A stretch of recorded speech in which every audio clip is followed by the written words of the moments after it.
All right, good morning, everybody. Welcome to another episode of Urfspace Live with me, your host, Chuck Whelan. I'm an artist, I draw cartoons, and I'm currently practicing for Art Battle.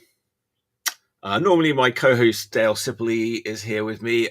He's not here yet this morning, maybe having a little lie in.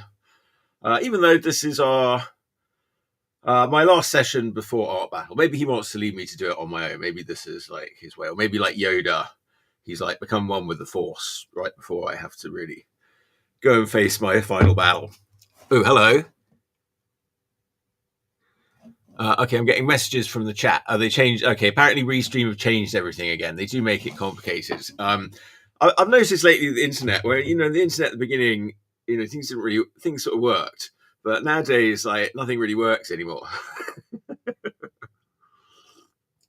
They keep every update everybody releases makes everything worse. Oh, wait, you don't have host. Okay. My co-host saying he doesn't have host controls anymore. Let me bring him in. Technical difficulties is a regular part of the show. Are you there? Can you hear me? Can you hear me? Yeah. Okay. Yeah, I can't control anything. Oh, are you logged in with the right account? Oh, maybe not. If you can switch accounts, make sure you're in the Planet Earth. I remember I was sort of doing this when we were at Roxy's, and you can switch like accounts so that you're on the Planet Earth account. If you're on the Planet Earth accounts, did you open your own account with Restream? Oh, he's gone. All right, well, here we are. Look, I've got some art. Today I'm going to be doing some art battle practice. I am doing art battle on Wednesday this week in San Francisco at the Great Northern on Utah Street. At Empotrero Hill there, kind of underneath the freeway there. It's a great location. Parking's pretty easy around there. The doors open at 7. The art starts at 8, I think. Then there's 2 20-minute rounds with 6 artists competing. I'll be competing in one of those. Oh, hello. Here's Dale. Shall I take Dale's talk call? Hi, Dale.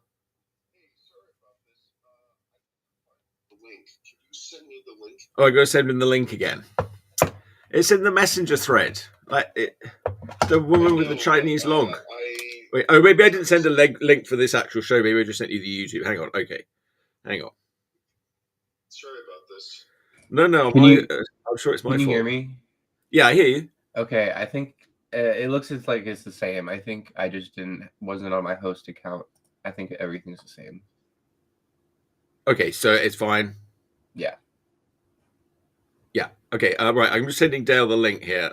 Okay. Hang on.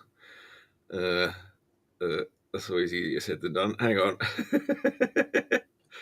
Also, Dad, your Ethernet cable is like your Ethernet cable plugged in because your quality is very bad. I believe my Ethernet cable is plugged in. I certainly didn't unplug it. Let me check it. Looks in. Wait, if I look at the bottom of the screen here, what does it say? It's showing me all my bars. So wait, it's showing you bars though? It shouldn't have bars. It shouldn't have bars. If you have bars, then it means you're not plugged in on the Ethernet. Comcast secured Whelan Comcast net with a lock. No, disconnect. I mean, no, I think that's just no. It's not. The picture. If you're on Ethernet, it should be a little picture of a computer with a wire on it. Okay. Status. You're connected to the internet. Yeah, internet, not Ethernet. Should say you're connected to Ethernet. Okay, Ethernet. Not connected. Yeah. What? I don't know. It's plugged in. That means it must not be plugged in upstairs. Did Mom unplug it? Oh, probably not. All right, George, can you go and check that or something? Which cable is it? Like, I don't know where it is. I don't know. I don't know. I mean, I can't. The show started now, so there's nothing I can do about that. I mean, I'll go look. It's a black cable, right? Yeah. Yeah, it's a black cable with like gold. It's like a nice cable. It comes all the way from upstairs down here from the Comcast box. All right, folks. What was I saying? I've got to send Dale a link. I haven't even sent Dale a link yet. Hang on. Oh my god. I mean, oh my goodness. All right. All right, we'll be drawing in a minute, folks. This is just the warm-up period. Thanks for tuning in. Send us a comment. Oh, look, hello, there's the chat. Let's have a look. All right. Oh, Amber. Okay, hi, Amber. Are you not streaming to Urfspace on Twitch? Word? Sure I am. Where? Channels. Urfspace. 6 of 8 are active. It looks like it's going out okay to Twitch. Haven't had any problems from Twitch. Don't know what that's all about. Up till now, I get a little report from Twitch saying that I get like... thanks for watching on Twitch. Thanks for watching on Twitch. I really appreciate everyone watching on Twitch. Right, I've got to somehow copy this link. Okay, here's my tech guy. Sleeping about. All right, I mean, that's plugged in there. Is it just how it's set up on the computer there? Maybe you can figure that out. All right, I'm just sending Dale the... dear, oh dear, well, I don't know why we're having such a technically challenged show this morning. Wait, I can't even find how to send the link anymore. Live now.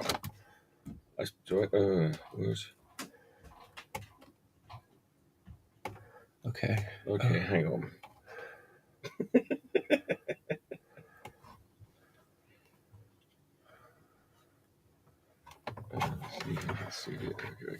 I didn't notice you sent us your drawings.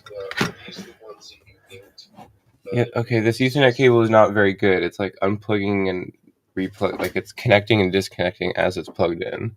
Oh. Can we tape it in some way?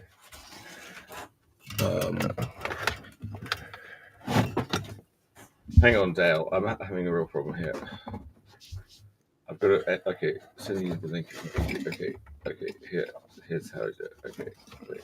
4 people on there, no. Okay. I've been looking at these black and white inkings that you did that you sent me. Oh, yeah. All right, just try not to move it. All right.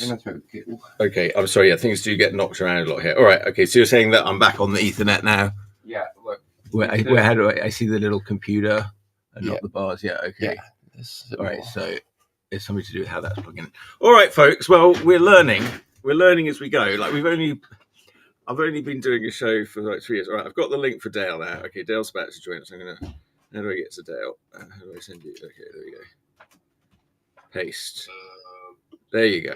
There you go. All right. All right. Okay. Then I've got to end this call with you somehow. I'll just do that. You don't have an echo. Yeah. Yeah. Well, I was going to. So I'm doing Art Battle on Wednesday. If you're in San Francisco, Wednesday evening at the Great Northern Art Battle. It's an international event. It happens in cities all over the world. I was inspired to do it by my friend Greg McCrary did it, and also George did it. So, and we went along, and there was a video of that when we went to see George, and my cable's moving. So I'm going to lose my connection. No, okay. George Webber and sorry, I'm being a bit of a Biden there. My mind slips. It's happening to everybody. I think it's the internet, or it might just be that we're all getting older. Do you want a nice friendly old man in charge, or a raving demented lunatic in charge? That's up to you. But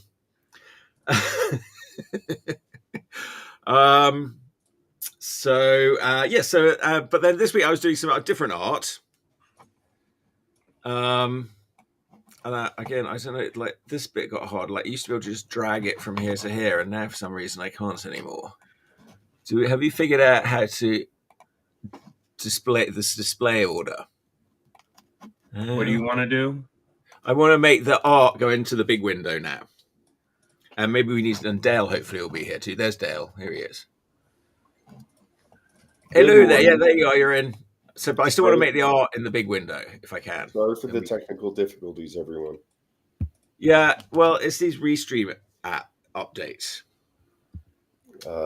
It's not the fact that we're two doddering old men. It may be to do with that, but yeah.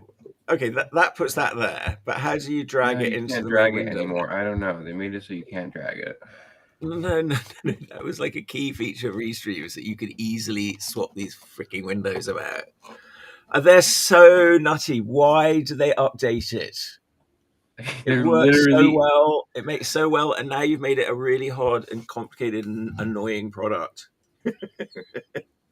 I'm going to cancel my subscription, Restream, unless you figure this out. This could be the last show, folks. In this format, it may well be. Look, there's me. Okay, how? Oh wait, okay, that, it was when just I'm in that, I could do it in that mode. In that mode, I could do it. Okay, maybe I just needed to click this thing once before I could do it. Yeah, maybe. Maybe that was it. Maybe. But what do you want big? What do you want big? Yeah, that's good. Yeah, there we go. Henrietta Queen. Wait, this one's like too big though. Isn't it too zoomed in? I can't do anything about that. That's just the camera. When I film, when I'm. Wait. Okay. I mean, I can do that, but like I can sort of move the camera a bit further away, but that's sort of diminishing returns, really. Did your thing get knocked again? Can you check? Because the quality's still kind of rough. Probably everything's connected. It looks like it's still. This looks like it's still there. Okay, that's weird. It's just I was moving the camera. That's why it was going dodgy. What's that?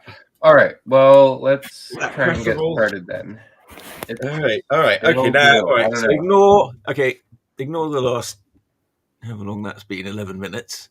All right, we're down to one viewer. We had a viewer earlier. Okay, here's Henrietta Queen. This is rated. These are my last two. These are. I've just been. So what are you trying to say? There's a Facebook user who says, "Well, hello everybody. Sorry for the tech issues this afternoon." Hello, Facebook user. Yes, we are sorry for the tech issues, but I'm just the talent, so I get to blame other people for it. That's the trick. That's the trick to these. Be the talent.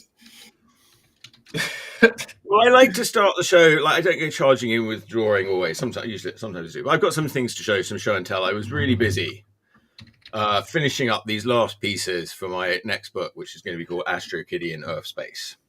Okay, so we're looking at ink on Bristol. Actually, these are on watercolor paper because I know you're going to like these just as black and white, and I sort of did them. But I did them on watercolor paper because I do plan to color them because it is a full color. Okay, book. so you're going to watercolor them.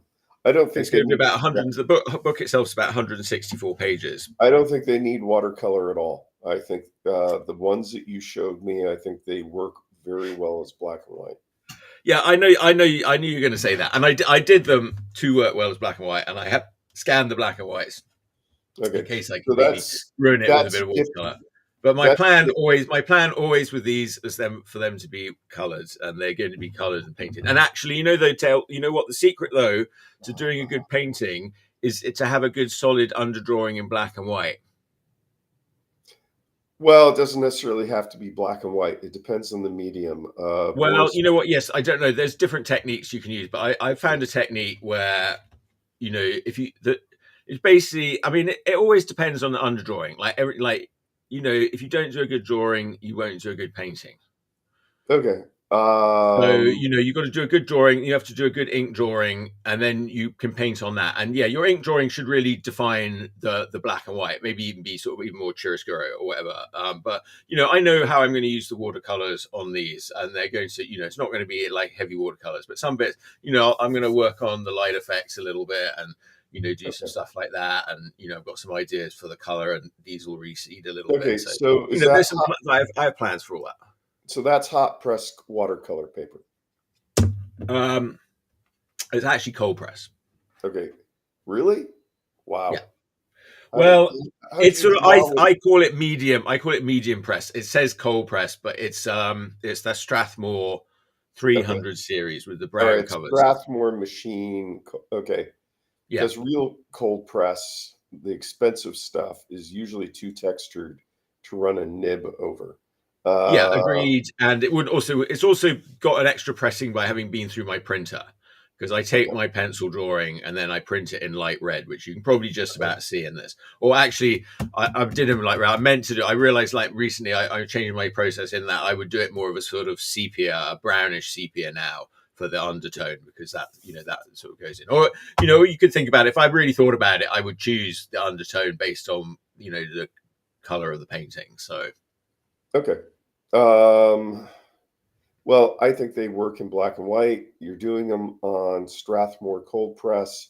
You're using your regular drawing ink and sable brush. yeah, my Higgins ink. I used up most of my Higgins Black Magic ink on this. I'm thinking I might switch to the Higgins just regular ink in future. I don't know. The Black Magic, I learned about the Black Magic is that it is very sort of black and shiny. It was sort of specifically developed for drawing on film. Mm-hmm. You know, I heard of other cartoonists like it because it is really the blackest black, but it's a little thicker and stickier. And I'm wondering if I should just switch to the regular Higgins. There is a Higgins waterproof that is not Black Magic. I hadn't really realized that, so I'm going to give that a go. Oh my God, you're actually going to drag your ass out of your basement and go to the art supply store? No. No, that's right. Contribute to the death of art supply stores. I want to catch up on people who have been saying hello. We already said hello to Facebook user. Tina says, whoops, I mean this AM, it's Tina here. Hello, Tina. Amber says, don't forget to tell people you'll be on Philo tonight. Philo is... Oh, yes, that's very important. I will be on Philo tonight. Yes, I'm appearing on Amber, has her show Philo. Amber, you know, former host on this show. You know, she helps us get it going. And, you know, now she's back doing her own Philo show every week on Saturday night at 6 p.m. Pacific, 9 p.m. Eastern.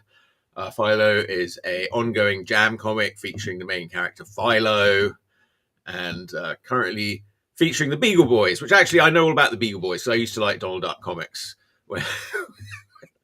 And where is I've got familiar ground that somebody's introduced the Beagle Boys. And Chuck, where can someone watch it? You watch it on Twitter. Well, I don't know about Twitter. Sorry, Twitch for sure, and YouTube. Twitch for YouTube at Art Glitch. GLYCH. No, there's no T in that glitch. Like if you're a British speller, you might want to be tempted to put a T in for some reason. And a couple of U's. I don't know why I want to put a T. I'm not a very good speller. Well, that's because you spell in metric. I do like sort of, that's what's confusing to me, because American spelling is much easier because it doesn't have all these sort of extra U's and letters and things. So I spell American, but that's imperial spelling. But I definitely like metric. Like, I think I've talked about this before, but you know, when I was a kid, I started off with all inches and feet and all this stuff. I was like, what the hell is this? And then all of a sudden, when I was around about sort of 7 or 8 or 9 somewhere, they said, no, everything's going metric now. And suddenly it was really easy. Okay, everything is base 10. Then I was good at maths, and that was fine. And I was quite happy to say goodbye to feet and inches. And then, you know, when I'm age 25, I moved to this country and started working in a print shop. And they're like, everything's in feet and inches. Wait, no. I get that. Like, I get there's something nice about this. It's a more natural. It's like Fahrenheit. It's like 100 degrees. That's when you feel really hot. You mean, so you didn't use much more sense. You didn't use points and picas in the print shop? I did it long enough that I got familiar enough with picas, but points, yes. And I would. There was a point where I would do things in points, but I never really. I tend to say, and like nowadays, I want to move back to A4. I think I'm keeping this book at lesser size because I've done like my other Urfspace books at less size. But I think if I redo my Pupil books or do Pupil 1, I'm going to do them at A4. Anyway, I want to show a couple more of these before I'm done. I do want to say that Amber's husband Ian says hi. Hi, Ian. Oh, hi, Ian. Are you guys is Amber and Ian at the gym, or are they chasing their daughter around the apartment? Okay, I like that drawing a lot. Now, I'm quite happy with this one.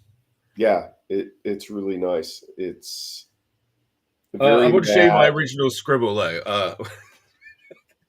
The original for this was such a crude scribble. Okay. Ian is playing video games, and Amber is washing the dishes. Wow. Talk about a role stereotype. Switch it up. Have them wash the dishes. You play the video games. Who wears? I had some fun with this sort of building a bit on some of the things I've been doing with. And I forgot that these ones I'm particularly having fun with ink. Yeah. Ian Wallace is here. That's it. Okay, that's Ian Wallace. There's different. Yeah, we got like different Ians. Yeah, that's my buddy Ian in England.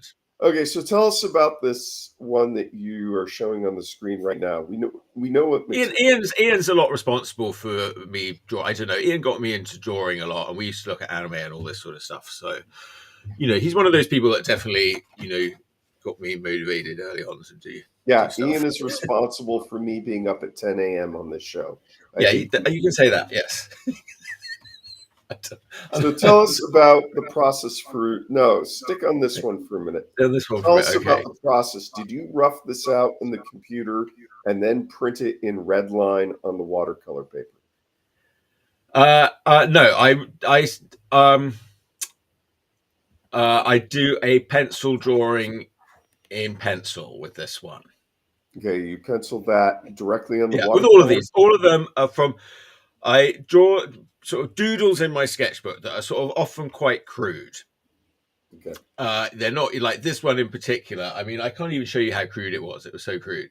But a lot of these start like that. But and then I sort of, which ones do I sort of like, or like, it's more just a note. I've sort of had the idea of what I want to do, and I'll note it down. So it's more like, it's sort of like, they're like somewhere between the writing and drawing, and they're more like a scribble. So I'll sit down, and I like to sort of work in a big batch. So I sit down and I'm drawing all these. I'm sort of working on the pencils of these all together, and then they sit around, and then I'll scan them in and get them in the computer, and then I'll sort of print them all out and onto watercolor paper, and I'll go through and ink them all. Okay, so you are working in your sketchbook. You then do a more refined sketch, which you scan into the computer, and then you print it using your inkjet printer onto watercolor paper, and then you hand ink it. Yes, and I have a printer that I really like called my Canon Pixma IX680. Again, I've said this before. I got it, and I've had it's the second one, but only because I dropped the first one was the only reason it stopped working. And it seems to work very happily with off-brand ink, as far as I'm concerned. Although my father has a Canon printer, but he never uses it, and it got really blocked up, and you can't unblock it. But I think I've never had any problems with blockages with this printer, or any problems with it using off-brand ink, which I always constantly have problems with my. So this Canon printer is a large format Canon printer. Does it use cartridges, or does it have ink tanks that you refill with liquid ink? No, it has cartridges. I thought about the ink tanks thing at one point, but I'm too messy. I like, maybe if you're a sort of super neat person. Okay. No, a friend of mine just got, I think it's an Epson, but he went for the Eco tanks. But it was close to $1,000 after buying the printer and cables and extended service plan. Tina, I'd like to point out that the drawing is showing up fuzzy on the display. So maybe we need to move the camera or trick the autofocus. Yeah, I don't know what to do too much about that. I mean, I can't really move it any further back because of how it is. You'll just have to buy the book. Comes there. I'll post them properly in the coming weeks. I'm gonna go through. I've got to get on with some actual drawing. I don't know. There's a few of these. Maybe I'll save the other ones for another time. There's a couple more I want to show. She's more like just like a line drawing one. Let's see. That one isn't visible. Very visible at all. It's distorted. Oh, it isn't? Yeah. Oh, did the connection go off? No, it looks like I'm still connected. I don't know what's happening with the Wi-Fi, but it's or not Wi-Fi, the internet. But it's very the internet's been terrible for a while lately. Here's one I like.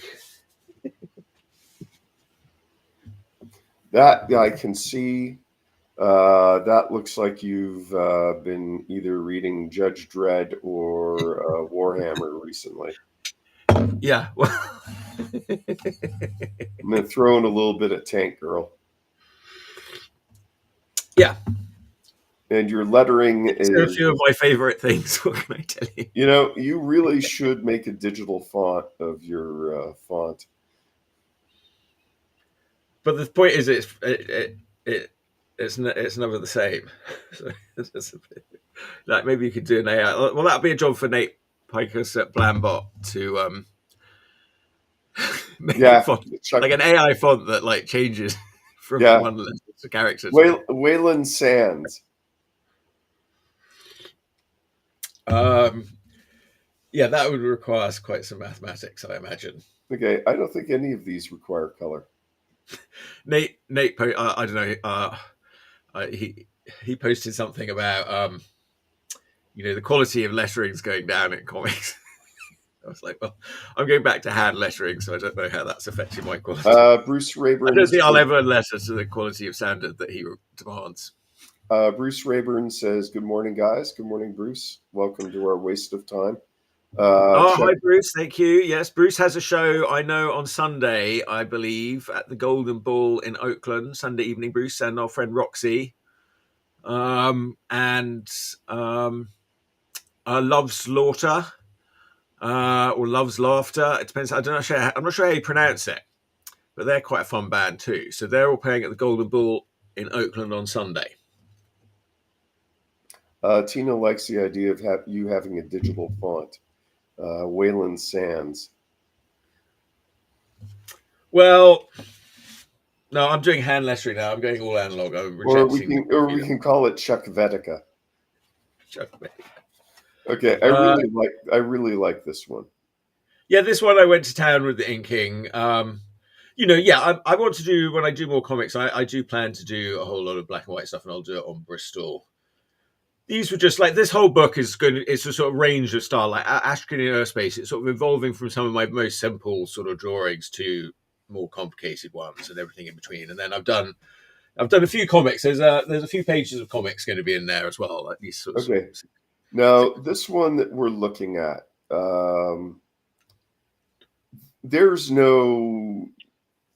you didn't give a darn about perspective. This is all just, you're just winging it. No, there's no consideration of perspective in this. Yes. Okay. Now, this one that I'm looking at, did you do this week? Yeah, the inking on it. Yes. Okay.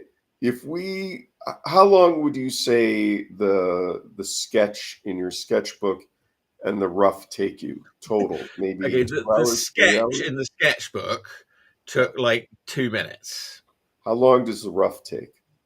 I mean, if that, I literally, and I started drawing. It's like, I'm trying to think of some really basic Space Jet, Astro Kitty, Space Jet. She's like, "Are we there yet? We only just left." I feel say, I don't know. Okay, then I sort of worked on this. Then I didn't know. And then Astro Kitty just said, "I told you not to eat that shit" or something. I didn't really know, but I knew that was wrong. But I left it there. And then she said, and I didn't really know. So then I sort of, later on, I sort of worked on like, what's she saying? I made it about the brain implant and sort of put a bit more thought into that. How long did it take you to do the rough and get it printed on the watercolor paper? Okay, so to do from that, not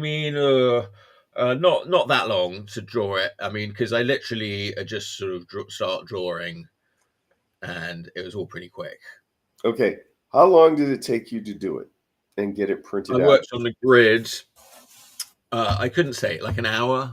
An hour. Okay, so it took you for you to get the rough that's necessary to print on watercolor paper, and including the scanning and printing process, somewhere between 1 and 2 hours. Yes. I mean, it's hard to say, again, because I'm working in a batch. So for any individual one, it's always a little hard to say. Now, how long does it take you to ink this one? And were you just inking this alone, or are you going back and forth between the multiples and inking a little here and then going to another one and inking a little there? Yeah, like the second method, because of batch, because I'll do like, first of all, I sort of went through with the big brush and did everything, all the big blacks everywhere. And then it would sort of depend on like what I would do next, so there's a range of tools. So there's my 3 Windsor and Newton Series 7 Sables, 1, 2, and 3, and a big fat one. Okay. That's like how many were you going? That one hardly even has any kind of points at all on it, really. I mean, how many were you going back and forth between? About 5 or 6? Yeah, at one time it's hard to say. I mean, I sort of have a sort of bit of a production line, so there's sort of one will get finished and put on the pile, other ones will be sort of started. Okay. And I'll try it. I'm like, I'm doing these ones today. If you were just inking the one we were looking at, how many hours do you think that would take you? 3? Yeah. 5? I don't know. Yeah. So the inking is a bit longer. I mean, yeah. All right. I would say sort of to get a page 4 hours start to finish sounds about right. Although I feel like I'm sort of working fairly quick on this. Still, okay. I mean, it's still more about just like letting it kind of come pouring out rather than. Okay, so if we're thinking about an hour to do the rough drawing and then 3 to 4 hours to do the inking, we're looking at approximately 5 hours worth of work right now.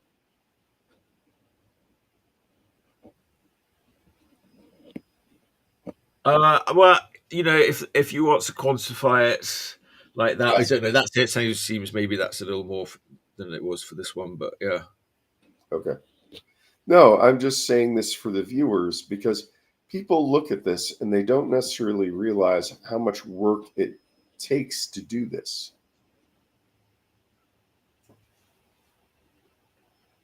Now, how long do you think it will take you to watercolor this? About 3 hours? No. I think that will be a lot quicker. Okay. No, the inking is the longest part, and that's why it's difficult because the inking, like the more slow and patient you are about it, the better it comes out. Okay. Now, was most of this ink? Sort of. I don't know. There's a sort of happy medium, I suppose. I mean, I think with a comic, you have to work somewhat quickly and be moving forward. So I don't know. I mean, so that timing, it's really hard to say because, there's a lot of grey area in, whether you do it quickly and then it's really diminishing returns to the more time that you put into it. Okay. So you have. But I would say that it's best to just sort of take the inking as slowly as you can. But okay. I don't know. But then if you do it quickly, then you get sort of quirky things. The penciling, I don't know. The penciling I do really quickly. You do. And I'm always happy with my pencil. I'm like, I wish I could. I don't know. It's true, but but you really sort of need to go through the discipline of the inking to sort of make it into. How tight were the pencils on this? I mean, I feel that I was very happy with them. But I mean, how tight were they? I don't know. I can show you probably. I think I have. Yeah, I'd love to see the pencils.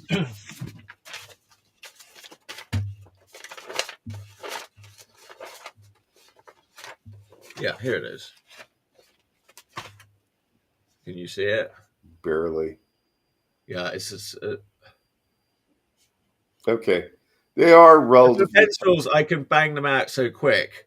They are relatively tight. But it's very quick. I mean, I'll do it. Okay, so I'll do it first in the red pencil. Yeah. Similar technique. I do it in the red pencil and then to lay it out. And then I go over the red with the regular pencil. But that bit, so the bit where I'm going over the red with the regular pencil, that I'm very, that's for me is the most fun bit where I do it very quickly and it comes out like I want it to. So you're saying that you're working in graphite and then you're working in red pencil over it? No, I'm working the red pencil and the graphite over that, and then okay. I drop the red pencil out. The red is, okay.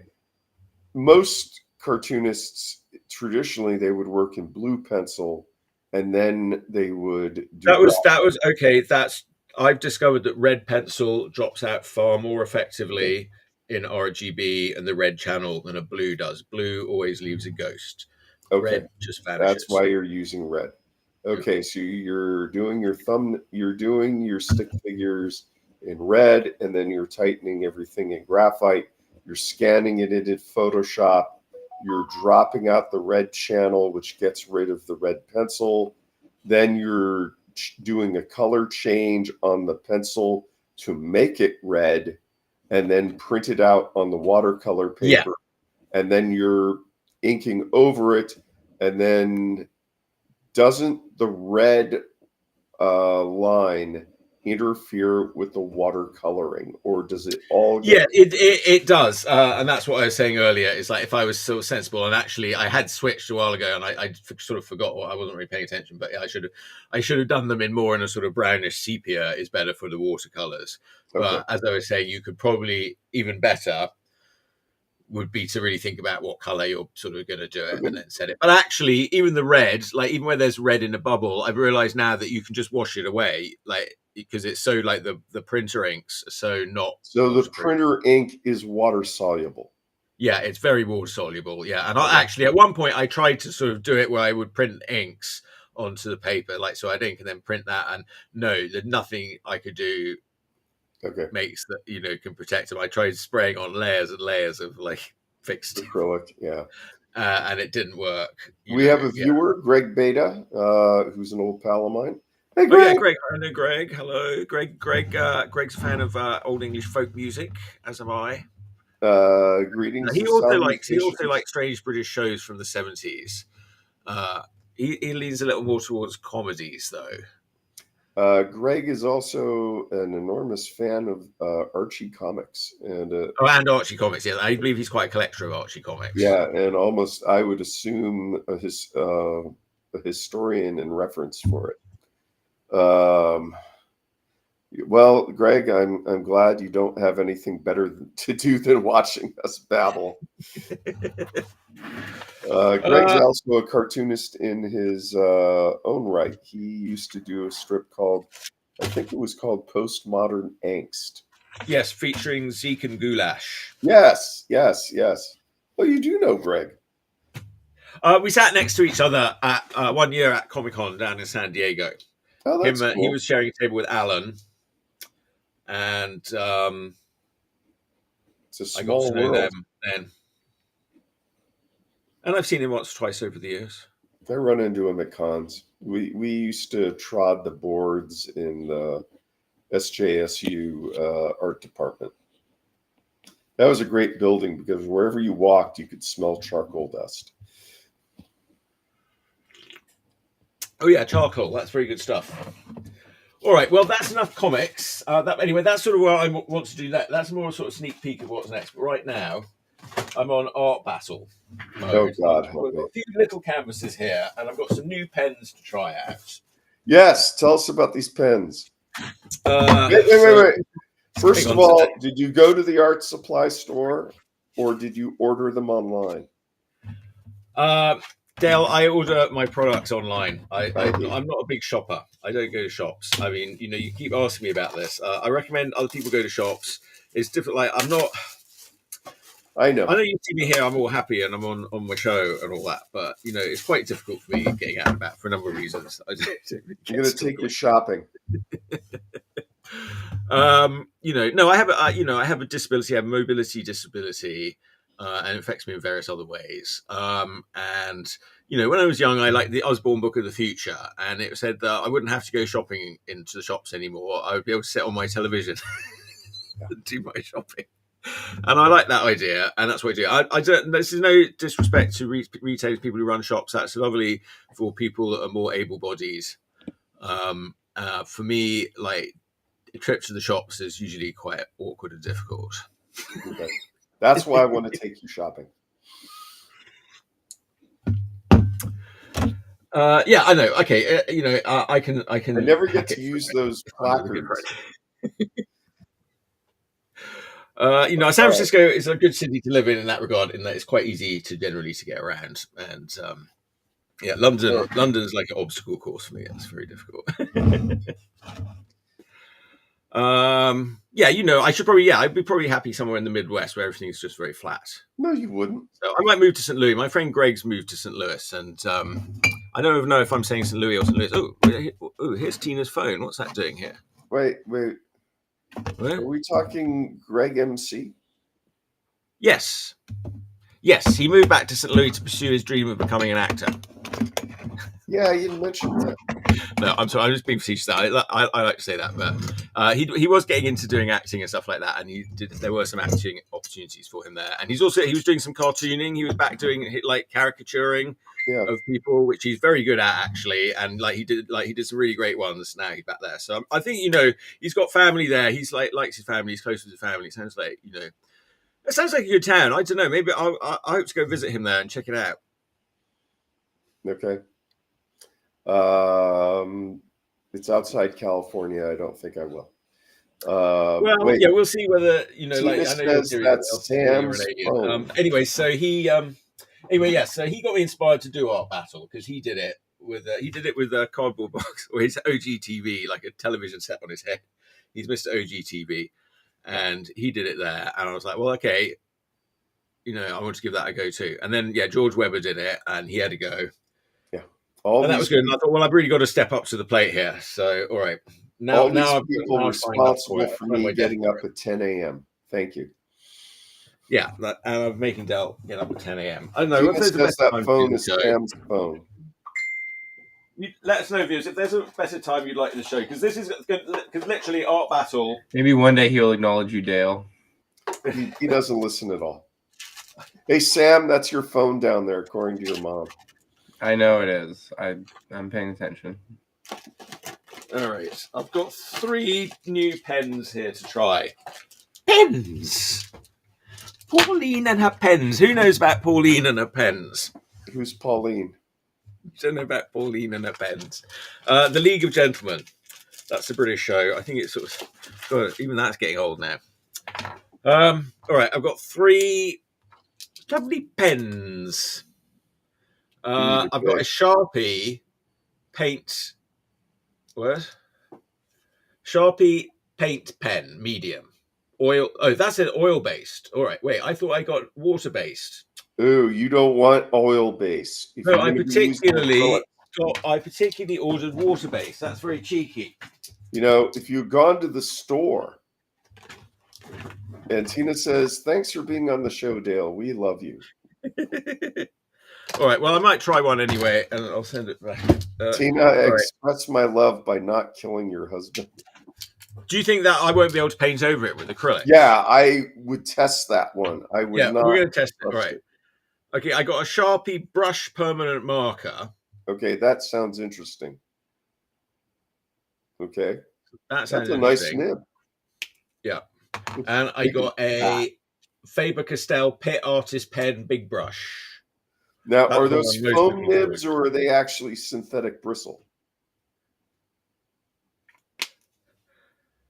Usually foam. It's all I know is it's India ink, maximum light fastness, acid free. I've been very happy with these. They're probably I'm going to give this a go, but I don't imagine they'll last very long. The tip though, that's my general experience with. You only need them to last for the art battle.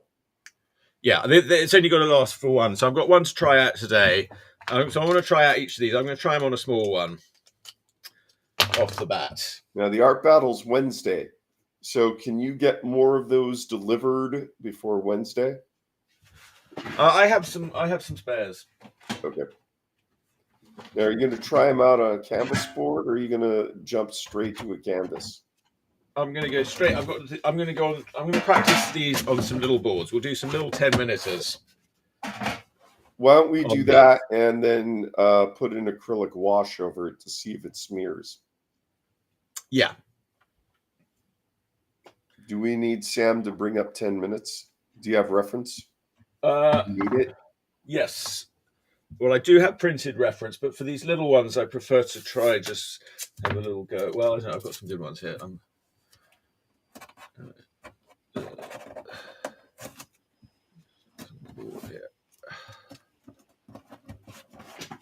Maybe I could bring this in a little closer.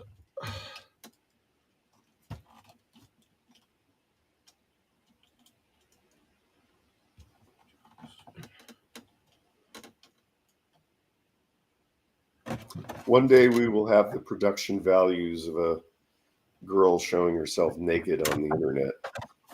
I can't believe Well, I know.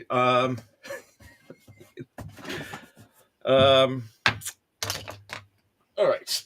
Ooh, where's the old?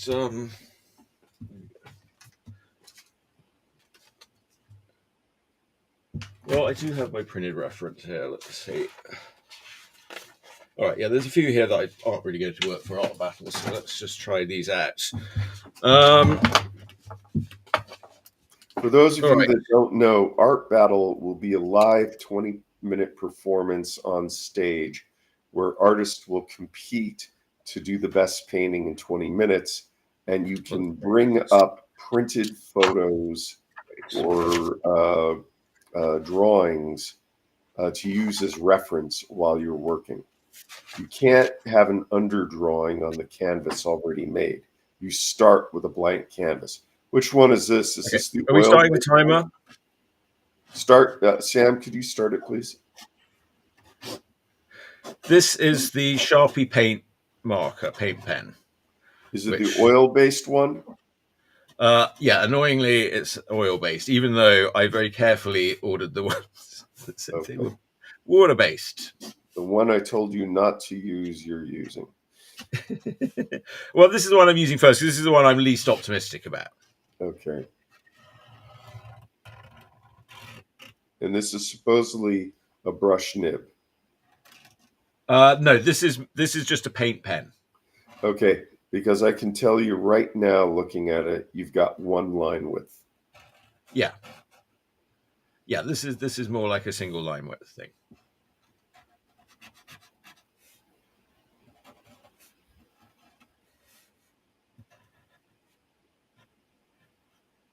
So why did you get this one? I understand why you got the others, but what appealed to you about trying this pen? Well, I was slightly brainwashed that I thought I needed to get some Sharpies because you told me to get Sharpies. Right. So, okay. I got Sharpies, so that part of their marketing campaign worked all right.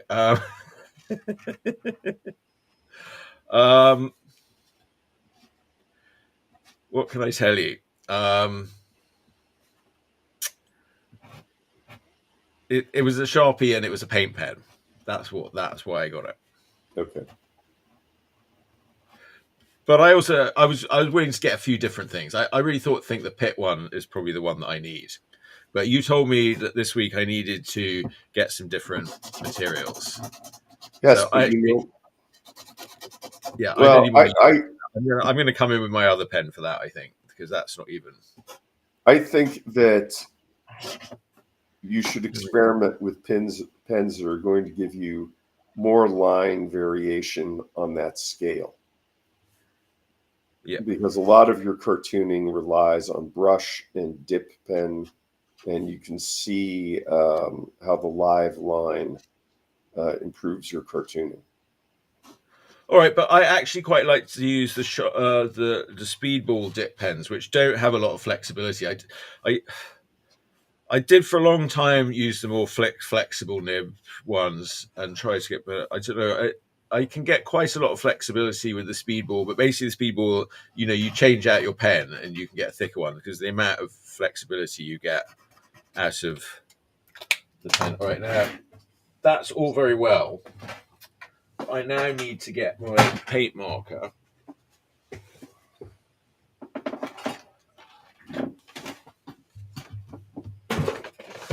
And these are acrylic paint markers.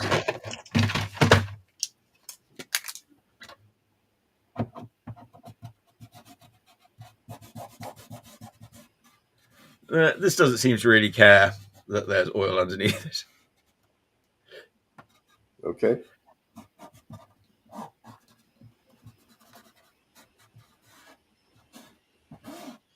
Somewhere 100 years from now, an art restorer working on this is going to be cursing you. Well, as I learned from Dominion Tank Police anime, all art is destined to become trash. Anyone here has watched Dominion Tank Police? I recommend that. Is that Japanese anime? Yeah. Yeah, I'm not watching that. You're not. What do you mean you're not watching that? I burned out on Japanese anime back in the days of Star Blazers and Sorry, when? White Lion. What about Akira? Did you see Akira? No, I've never seen Akira. I have never saw Akira. We're huge fans of Akira. That seems wrong that you never saw Akira. Just happens. All right, now I have to add some sort of a wash. You're not allowed to say you're burned out on anime unless you've seen Akira. Like, you haven't even started watching anime if you haven't seen Akira. Dude, Sam, I watched Speed Racer. That's okay. That is so Western, though. Dude, Okay, wait. Okay, now I'm looking at the screen and she's got like it's because my board's a bit angled a bit funny here. All right.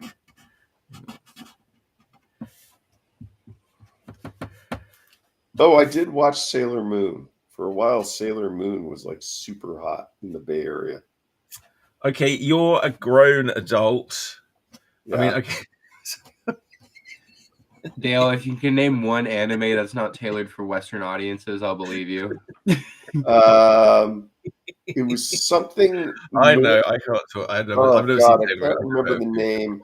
It was Nausicaa, something of the Winds. Nausicaa Valley of the Wind. Still very. That's very bad to me. That's just that was very reactive. Wait, what? What? What'd you do? I criticized you for.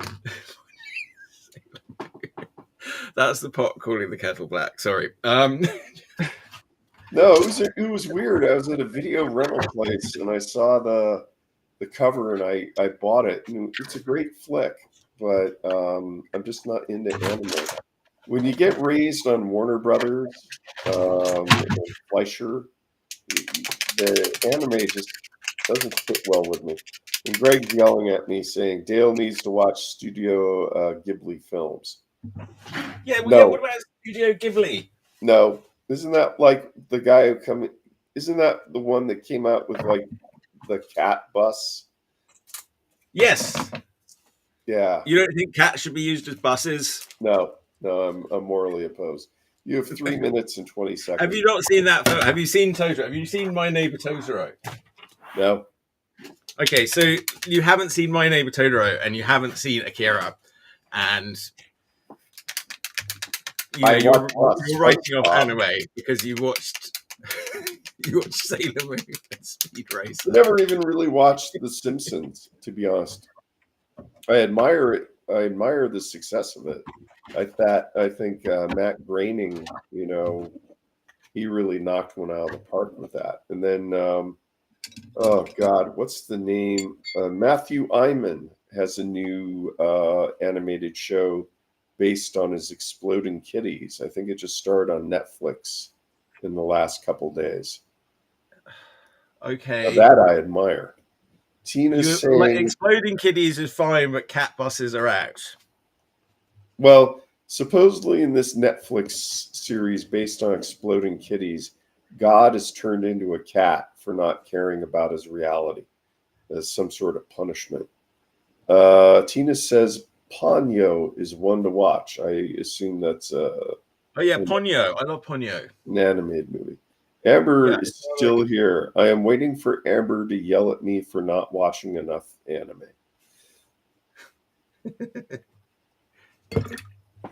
No. Wait, who said that? My tastes were more people were into anime, but I was going to Spike and Mike. Oh God, Amber's now giving me recommendations.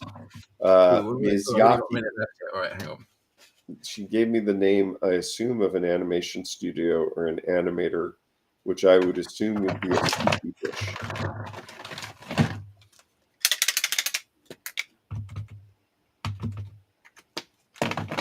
No,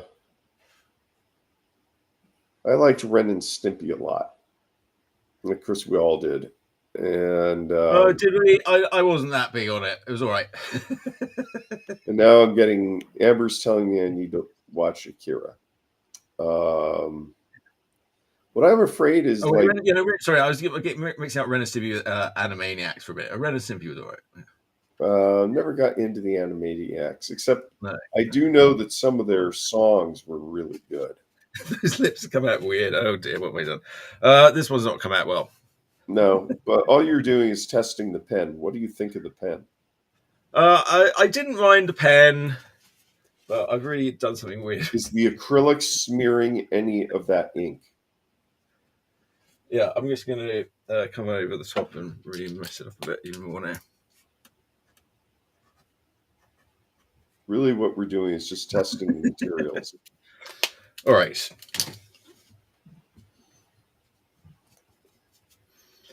Amber is saying, "Are you afraid you'd like it?" And I have several Animaniacs songs memorized.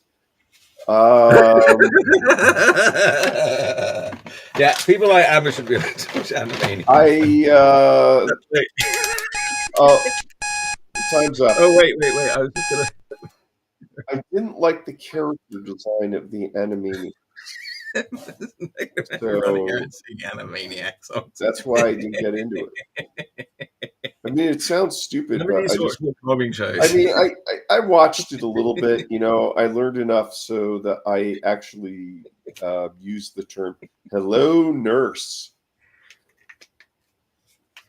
And I'm hello, sure nurse. There was, I forget which one. I think it may have been all three of the characters in the Animaniacs. There was reoccurring character of the sexy nurse, and the Animaniacs would go, "Hello, nurse." Okay. I really enjoyed SpongeBob. Oh yeah, SpongeBob was a lot of fun. Oh my God, that's so good. And I like Flapjack as well. Flapjack didn't last so long. Trying to remember the other ones I liked. There was Courage the Cowardly Dog. Oh yeah. And my dad liked Cow and Chicken for some reason. Cow and Chicken was amazing. Forgot about them. I think I remember watching it once or twice. All right. Okay, she'll do. Fine. I was a big fan of the Venture Brothers, which God, that was on for 20 years. And then Archer. Well, yeah, I watched the first season of that, not really the rest of it. Yes. Archer was interesting because. Right, I'm going to quickly get on with another one. I'm going to try and catch up. That was puppet animation done in After Effects. Okay. Okay. Amber right, is. I'm going to do another quick one with using one of these different pens. You can do one more small one. Pen. You can do one more small one and then two big ones. Okay. Wait, tell me about this pen you're using right now. Is this the Pitt? So now I'm switching to the Sharpie permanent marker brush. So I believe this will just Sharpie permanent marker brush. I have high hopes for this one. Yeah. Amber says all the animation. Should I start the timer? What's going on? Yeah. Okay. Yeah. Do it. Please reset and start. All right. 3, 2, 1, go. Okay, I like this already. Look at that freaking line. This is what you would expect to see someone doing caricatures on the sidewalk in San Francisco. Yeah, it's very juicy right now. And it's really alive. And when I say alive, fans, I mean line variation. Yeah. Yes, actually. And at this point, I can sort of. Okay, Amber was saying, referring to all the cartoons that I mentioned, all good things, one you like. Amber and I and Chuck, we all have similar tastes. And then Amber's pointing out that the Animaniacs were a throwback to the white glove bender elbow animation of the 20s. I think. Yeah. I would have. Yeah. I would have referred to it as the rubber hose animation rather than glove bender, but I know what she means. But yeah, I am a big fan of rubber hose but more the Popeyes. I'm not a huge Disney fan.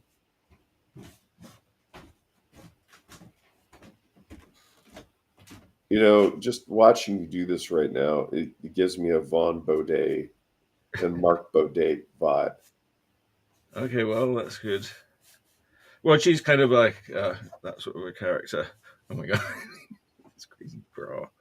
Oh, Amber is saying Bosco was Warner Brothers. I don't remember Bosco. Oh, technical support's back.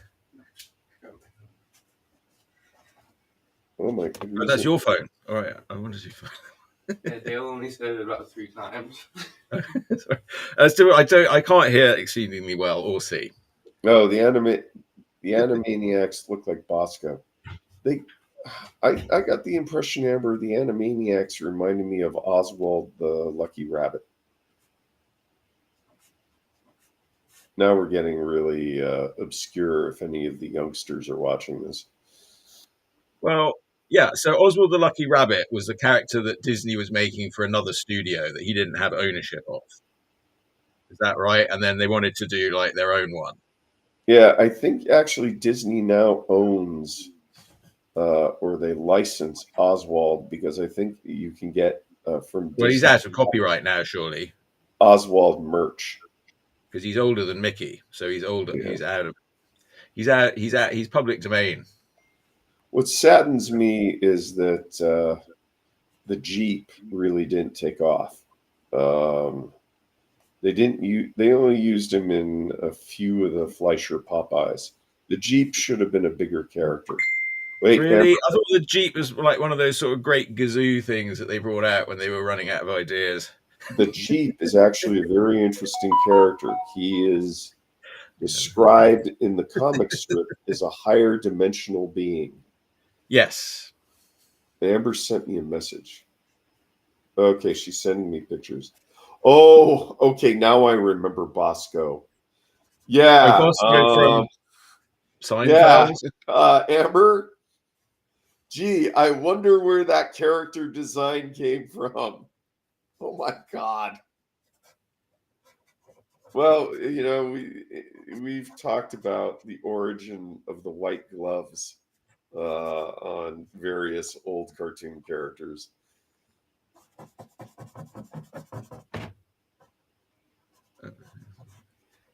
Chuck, I got to point out, this isn't really a fair test of this pen because we're working on, it's the scale. I know that. Well, I'm going to do, I've got some big canvases. I'm going to get to those too. I'm just trying them out and just sort of giving a first go. Well, this reminds me, mix them. You may want to, on the next try of this, you know how you're using the dip pens, which are unflexible in your cartooning, and then you're using a brush for some line work? You may want to mix. Wow, that's a different looking black, the ink and the acrylic. Yeah, you're right.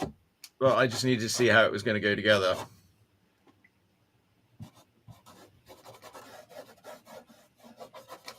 What do you think? Well, how long have we got left? 4 minutes. All right. I'll tell you in another few minutes. And Amber takes us to the topic I didn't want to discuss. Amber points out that when we're looking at Bosco and Mickey and I guess the Animaniacs, where they're wearing the white gloves, that's character design inspired by minstrel shows. But we also have to remember. Yeah, okay. We have to remember that early animation was just black and white. So they needed silhouette visibility. So one can argue that design choice was to make those characters, while moving, more legible and visible.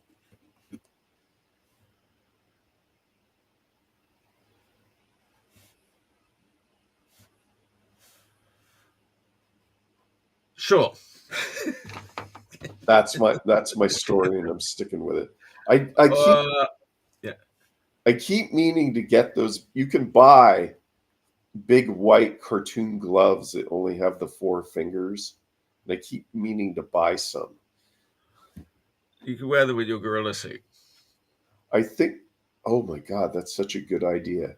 Yeah. The big white gloves with the gorilla suit. Yeah. I was actually studying, God,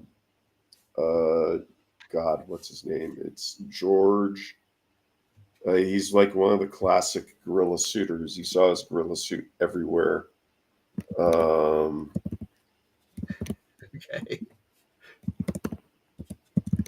I'm going to get kicked out of my gorilla suit group for not remembering his last name. That sounds like quite a harsh gorilla suit group. Oh, you have no idea. I was kicked out once before, and I had to beg to get back in. Really? Oh yeah. One does not. All right. Well, George Barrows. If you really want to see George Barrows, I think at his best, look for the Beverly Hillbillies episode where he plays Herbie the gorilla. And that's just classic George Barrows. Well, I did like the Beverly Hillbillies. Oh yeah, it's a deconstruction of wealth disparity.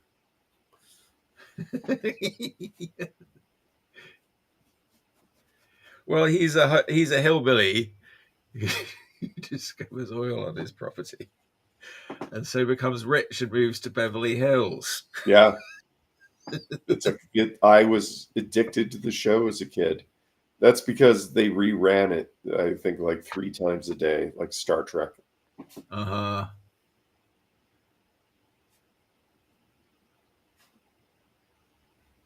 You've got 1 minute, 30 seconds. Uh-oh, that's not enough time. No, it's not.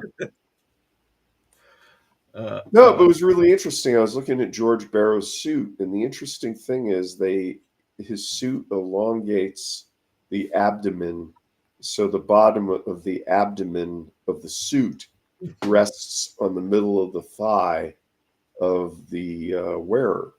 So it looks like the legs are shorter and the body's bigger. It's quite clever.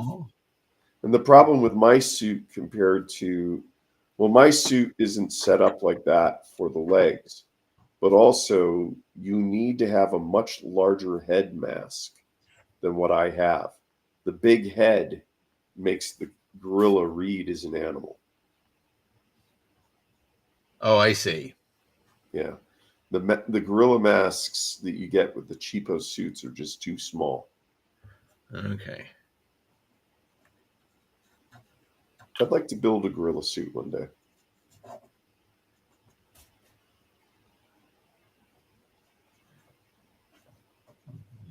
So kids, just start with the cheap gorilla suit from Amazon, and then join Ape Suit Cinema on Facebook and learn how to make your own gorilla suit.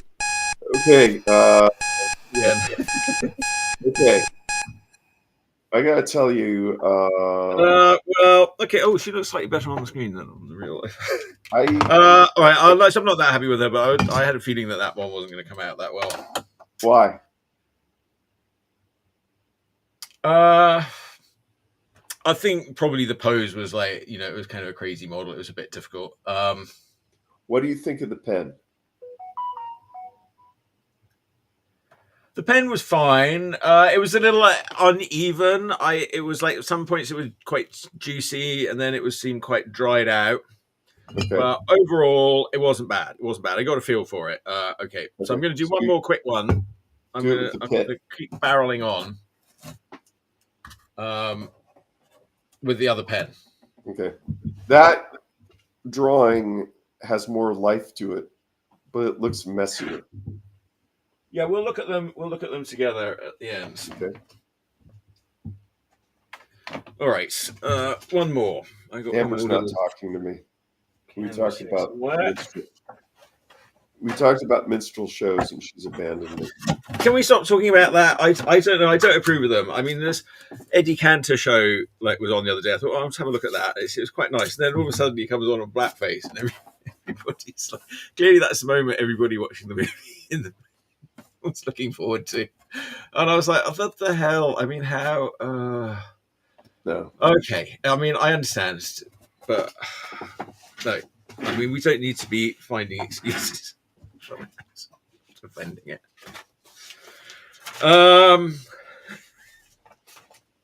The problem with cartoons is we moved away from rubber hose animation. We should have never left it. This anatomy stuff is for the birds. Okay. All right. Now, have you given any thought to what I was I'm getting right on with it. Start the timer. Sam, if you could start, please give us 10 minutes. Oh, I like this one. Yeah, I knew this was going to be the best one. Probably the most expensive one. Probably. Now, is that a foam nib or is it bristles? It's like a foam. It's a solid piece, yeah. Okay. It's quite firm, but yeah, I can tell it's going to sort of get worn down and get squishy, but radar it's very nice.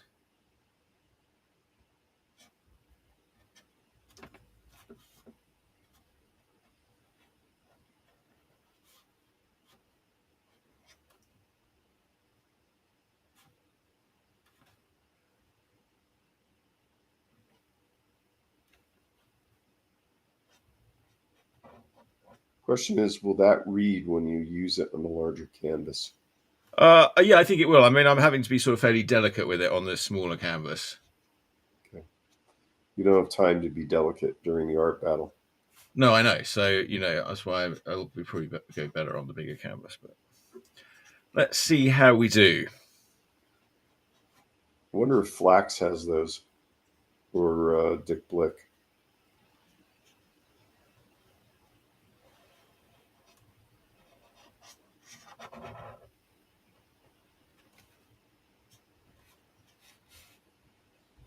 Now, what are those called? Those are Pitt. This is a Pitt brush pen, artist brush pen. And does it say like large or jumbo or supersized? Because I'm sure they probably have smaller. It says a big brush. Pitt artist pen, big brush. Artist pen, big brush. Okay.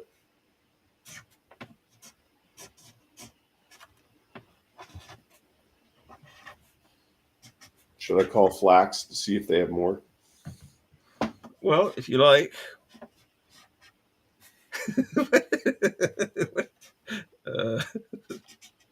I bought some extras. Don't worry. Okay, you have extras. All right. Yeah.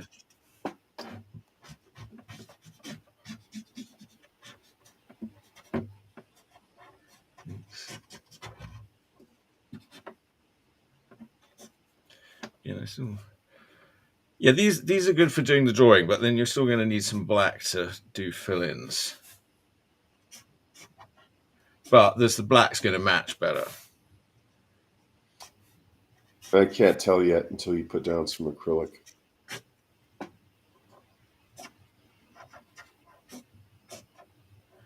I'm truncating this model.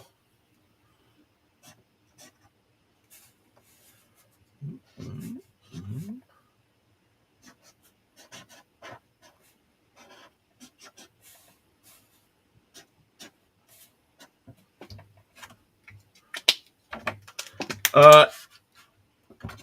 It's fine. I'm looking forward to trying it out on the big canvas.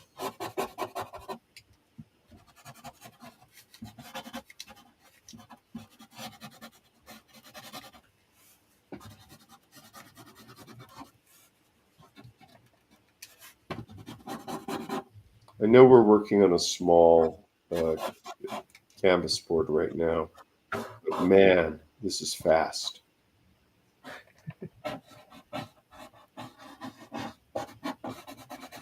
Yes, we're speed drawing here. Well, no. What I meant is quantity over quality. Well, I think the quality's good. I mean, I'm trying to get the best quality I can in the fastest time. But Art Battle is a 20-minute timed event. So that's what I've got to try and be good as I can be in that short amount of time. Right, but you've been practicing and trying to figure out what the best materials are. Yeah, actually, tell you what, I'm just going to draw it. I'm going to colour it and draw over it. Easier. It'll need a moment to dry. All right.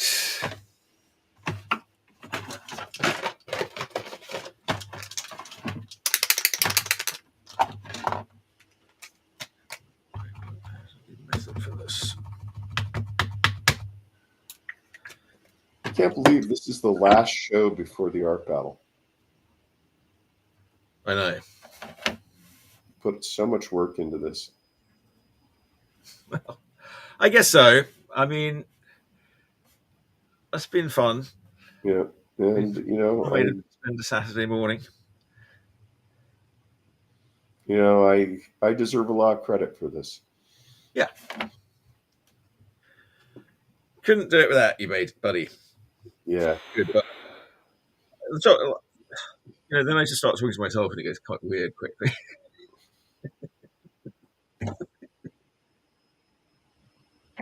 I do sort of talk to myself quite a lot. When I was a kid, I would sort of sit there and do stuff and I would just talk to myself the whole time.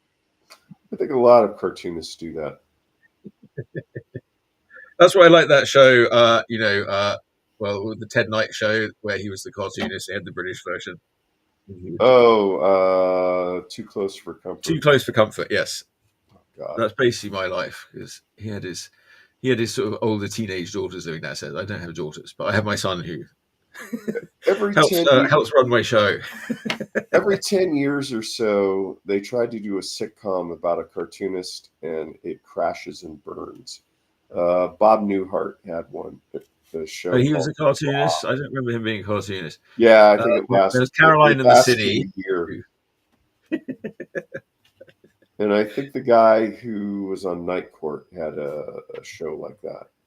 It never works. Because watching a cartoonist work is incredibly boring. Unless they're doing speed cartooning like this, of course. No, the best movie about a cartoonist is Cool World. How to Murder Your Wife. Okay, I'm going to say Cool World by Ralph Bakshi. No. And I'm going to say I nearly watched that the other day. I might watch it though. The How to Murder Your Wife. Oh, that's I saw that was on, but Tina didn't like the sound of it. Oh, she's got to watch it. There are 3 movies around that period of time. How to Murder Your Wife with Jack Lemmon. A Guide for the Married Man with Walter Matthau. And what's the third one? The French one with Alain Delon, where Death kidnaps him and forces him to make an animated film to show that it's going to make everybody really depressed. I don't know. That's a really good one. That's called the Passage or something, or the Portal, or the Gateway. I'm not sure. The French film with Alain Delon. I think you can see it on YouTube. Highly recommended. I have to give you guys a movie education. Because I come up there and you show me something like A Field in England, I'm really worried about you. That was Whiskey's favorite film. He loved that movie. That's because he could sleep through it. Did you watch it? I was up there when you showed it. But did you watch it? Did you not see it? Yeah, I watched it. Some people consider that a very great movie. Sam, has your dad made you watch A Field in England? I haven't. No, he hasn't. Oh, God, run screaming from it. It's about guys in the past who get lost in a field because they're high on mushrooms, and then they take turns peeing on each other. That's just one. Dale just doesn't like anything that's hell about Zardoz. Zardoz is a million times better. Well, that would be a good evening. Like have Zardoz and a field in England. Yeah. And anyone can sit through both those. No way. And not be deeply moved, I would like to know. Oh my God, that movie was so awful. Wait, I can't find my little silver pen. I've only got a big fat one. Do you think that by the time you actually do the art battle, you will be organized? No, because I've got like all this work to do for Goodman Games this week. They sent me a work, and I was like, "Oh, that looks fun. Sure, I'll do it." And then I just realized it's an absolutely massive mega module that requires. Massive, but it's very fun. Wait. Is the Goodman Games black and white, or are you going to color it? No, it'll be black. Yeah, it's black and white. And most of what I do for them is black and white. Yeah. Okay.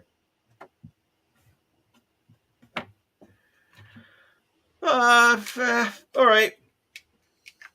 All right. What do you? So the Pit Artist pen is so far the best of the three. Yeah, I think that's as I suspected. That's my favorite one. Well, it's 11:22. We're gonna have time for one canvas. My advice is do a canvas. What do you mean? I've got time for two, haven't I? I get on with them. Not 20 minutes. Oh wait, okay, 20 minutes. Yeah, all right. So you gotta whip out a canvas, and we try the Pit Artist pen. All right. All our viewers are gone.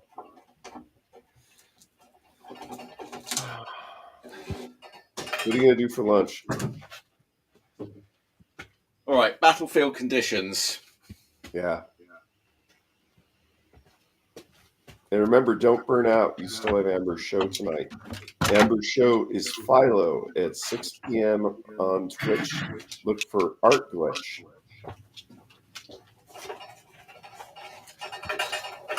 Because you're going to be stripping tonight. And I'm going to be there giving you hell. Hmm? There is no way I'm missing Philo tonight. If you're going to be on, I'm going to give you hell. Yes. Guys, I just spilled my glass of water on my keyboard. I think it's fine. I was able to dump all the water out, and it seems fine. But can we start the timer so I can dry it for a bit? Yeah, I'll time it. Yeah. Okay, yeah. I'll time it on my phone. No, I can still set up the timer and stuff. But I'm gonna time it. Okay. That way I guess Dale wants to be the timer this time. That way I get to lie to your dad about the time. I always have a lot of fun with that. This is what I get for using a glass. But then Dale's going to lie to me about the time. No, Dale's going to cheat. He's going to lie to me. He's going to tell me I'm done. He's going to tell me it's 15 minutes. He's going to do all these psychological flinging tactics. Yeah, Dale, you can't do that because that's not battle conditions. That's preparing. No, Dale thinks Dale's like trying to create the fog of war. I understand how he thinks. Okay. But there is no fog of war. There is no fog of war. Me and Dad have been there. It's like very organized and orderly, and like all these people are very like conducted, unlike this show. Sam, in the movie, I'm not sure anything we're doing on this show is going to be at all helpful. In the movie, The Great Train Robbery, with Donald Sutherland and Sean Connery. Sean Connery has to train Donald Sutherland. Wait, I'm sorry. I have to get my towel or before the stuff dries. Yeah. You can tell me about The Great Train Robbery, because I don't think I ever saw it, to be honest, Dale. With Donald Sutherland's in that one. Okay, if you haven't seen The Great Train Robbery with Donald Sutherland and Sean Connery, that is a movie you and Tina need to watch. Okay. And so does Sam. It's a great flick. Well, I know it's part of your Zardoz theory of Sean Connery traveling the multiverse, or Z. Yes. From.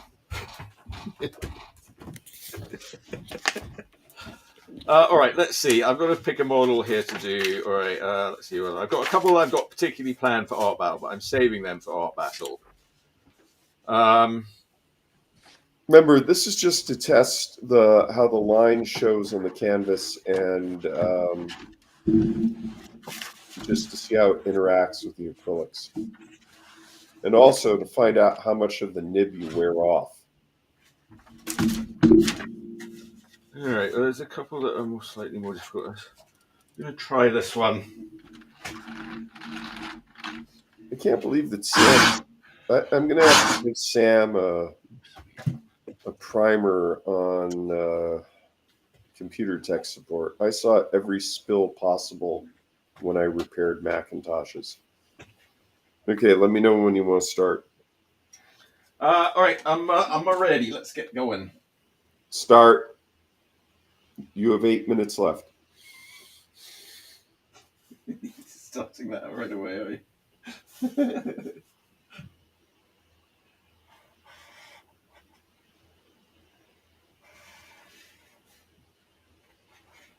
I'm considering this a slightly more challenging pose I'm trying to do here.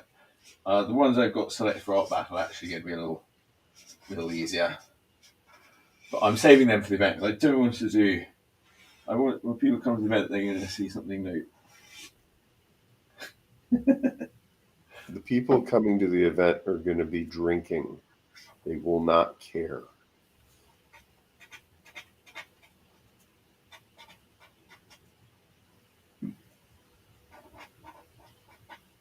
They're not coming to see the art. Remember, they're coming to see the artist's angst and panic.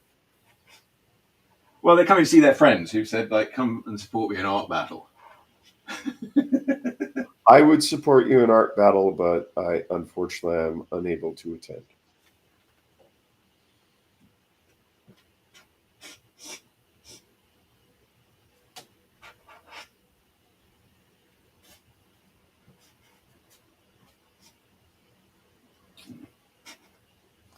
Okay, even at this scale, the line quality is better. Yeah.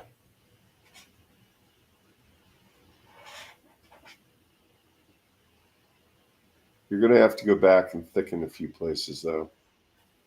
Yeah, I mean, I will do. This is just to get like something on the canvas. Okay, you have 10 minutes. You're full of it. This is supposed to be a 20-minute pose. We've been talking for a long time. Rubbish. Okay.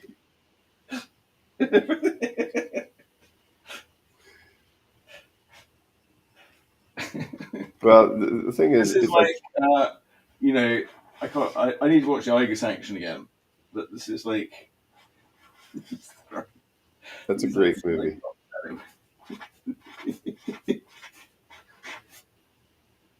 The only thing that Jack Cassidy was in that was slimier than the Eiger Sanction was his appearances in Columbo episodes. Columbo? Oh, Jack Cassidy was in Columbo in 3 episodes, played 3 different villains. But the best one was when he played the Great Santini, the Nazi war criminal magician. Oh, wow. Oh my God, that's one of the best Columbo episodes. And kids, you can watch Columbo free with commercials on Tubi.com, TUBI.com. Do you get some sort of payment for that? No, but I'm hoping that eventually the people will see me like shilling stuff and I'll get onto a better show.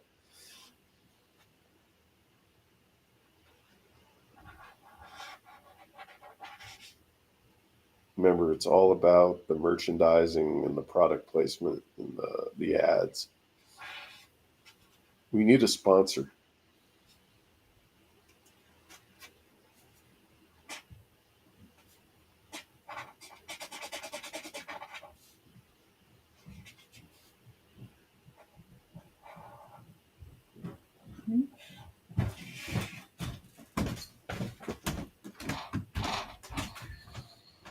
Clumping of ass up there.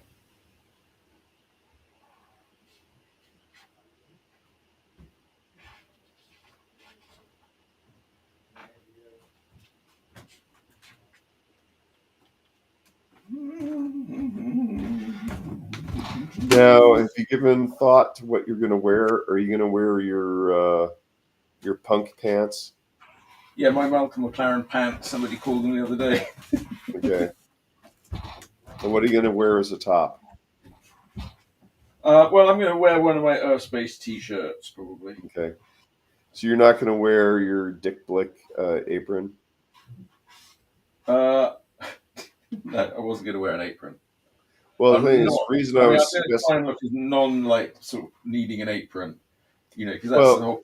You don't see a lot of punk rockers wearing aprons unless they're actually butchering a piece of meat or something. Maybe I don't know. Yeah, having an apron, it gives you that sort of butcher look.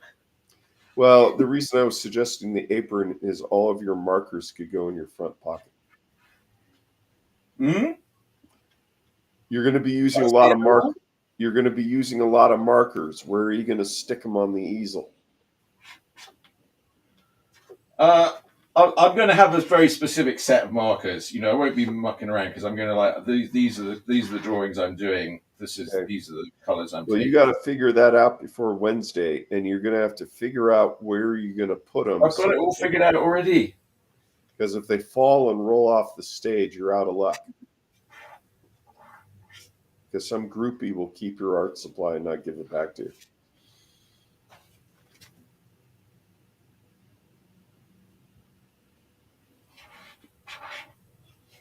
I love the fact that while you're drawing, we just have a close-up of the back of your T-shirt. When you say some groupie, do you mean you? I'm not going to be there.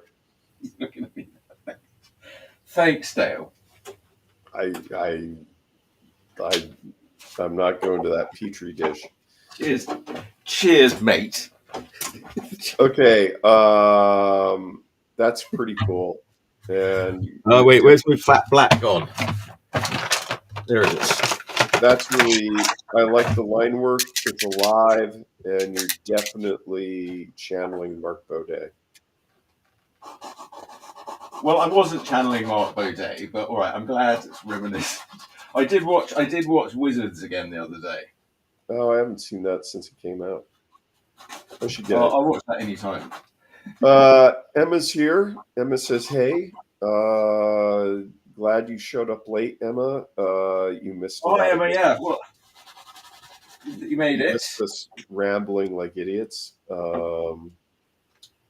What Chuck is doing this morning is he bought 3 different pens, black ink pens with brush-like nibs, to see which one would be better than the Sharpie he's been using previously.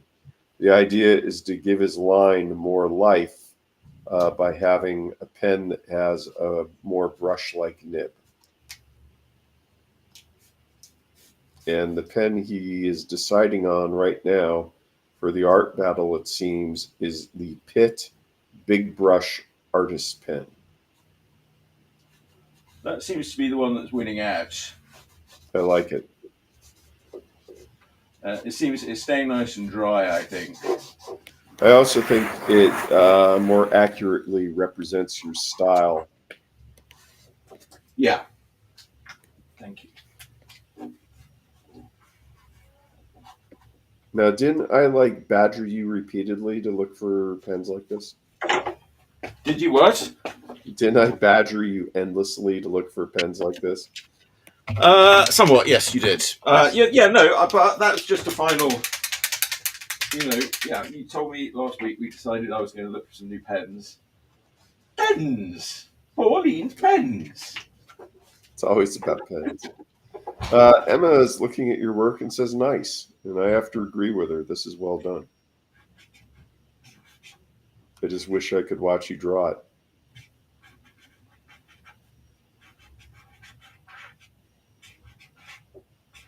So you feel comfortable now that you have a style ready to use during art battle? More or less. All right. Yeah. So you won't be distracted by the noise or the flashing lights or people trying to throw lit cigarettes at you. No, and I've got a couple of poses I'm ready to do that. I think they're slightly more simple. Like this is, the trouble is I kind of like the challenge. Like I see this one, I'm like, oh, that looks interesting. How is it going to come out if I do it? So I just want to have a go and see what's going to happen. But I don't really know. All joking. There are other ones where I'm like, okay, yes. I can see how that's going to go. Okay, I'll tell you. You may want to do this one at art battle because so far it is coming out very well. And I want to point out, no joking, this is serious. you have 10 minutes and 23 seconds. So you Good. were able to get that drawing done in the first half of this. And now Yeah, you're you going. can get the drawing done in about 7 minutes, I think. I would say 10 minutes. No, because I've been on the colour for a few minutes, and you said I've got 10 minutes left. I'm usually done with Yeah, the but I may not be telling you the truth. You got 3 minutes left.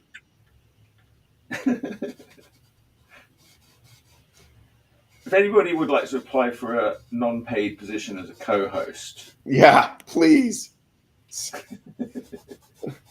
I feel like Zetan at the end of the Circle of Iron, where he's desperately hoping that Cord will become keeper of the book so he can stop being the keeper. what are you talking about? Talking about one of the three greatest movies ever made. There's Zardoz, Charlie Muffin, and then Circle of Iron, which was supposed Wait, you left out Akira and My Neighbor Totoro and Ponyo. blah blah blah blah blah. No, I highly recommend Circle of Iron. It has David Carradine in it, and it's a martial arts movie written by Bruce Lee. Bruce Lee and James Coburn were supposed to star in it, but Bruce Lee being dead kind of prevented that. That will really cramp your style if you're trying to become a movie star. I've noticed that. Back in the day, it's hard to be in a movie. Some people got more successful by being dead, like James Dean seems to get more successful. Yeah, it was a good career move for him. But Circle of Iron is a martial arts movie shot in Israel. So it makes a great double feature with Jesus Christ Superstar because they use some of the same locations. Jesus Christ! Oh, Jesus Christ, no! That's from The Wicker Man. Oh, Jesus Christ! That's a very good movie, too. So, kid, Amber, if you're listening, Amber, you want to get your daughter Circle of Iron, The Wicker Man, Charlie Muffin, and Zardoz. Yeah, get rid of all that Disney stuff. They're better than most. I'll tell you, they're better than any kids' movies that being made. Well, my folks didn't like babysitters, so they took me to a lot of movies that they shouldn't have. They just assumed I was too young to remember them and to be emotionally scarred. Oh yeah, there's a good Donald Sutherland one. What is it called? Don't Look Now. Where he's in Venice, he's an architect. Starts with his kid drowns in a pond. Oh yeah. Oh, but we were talking about Donald Sutherland in The Great Train Robbery. I can't believe you haven't seen that. Yeah, I can't say as I have. Oh, it's a classic. It's based on a Michael Crichton book. Michael Crichton, the same guy Michael Crichton actually directed. But they go back in time to fight Merlin.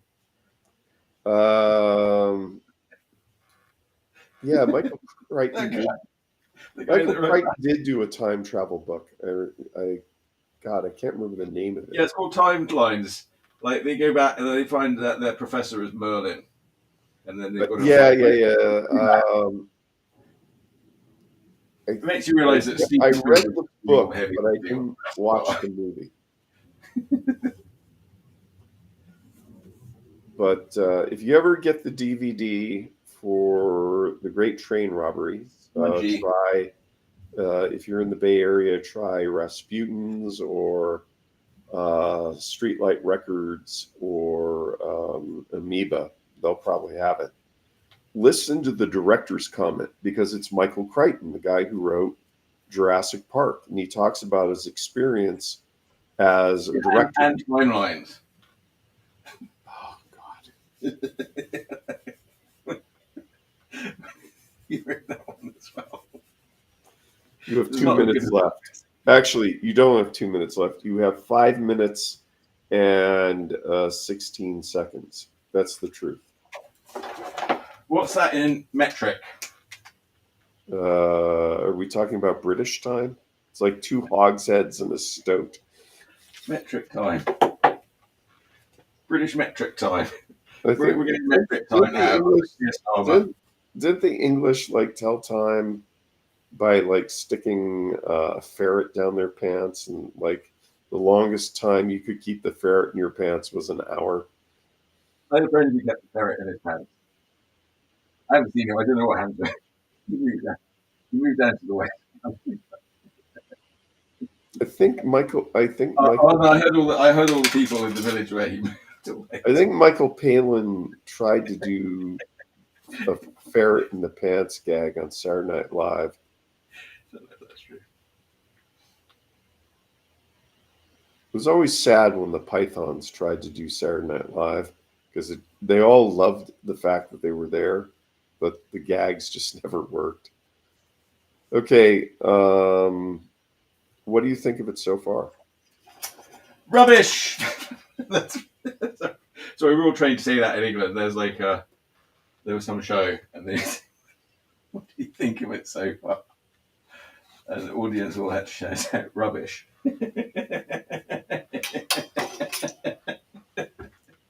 Very un-American. They wouldn't do that here. Here they go, oh, it's so wonderful. I would suggest that you break out the yellow, especially the medallion. Yeah, that sounds like a good idea. Either silver or yellow for the medallion.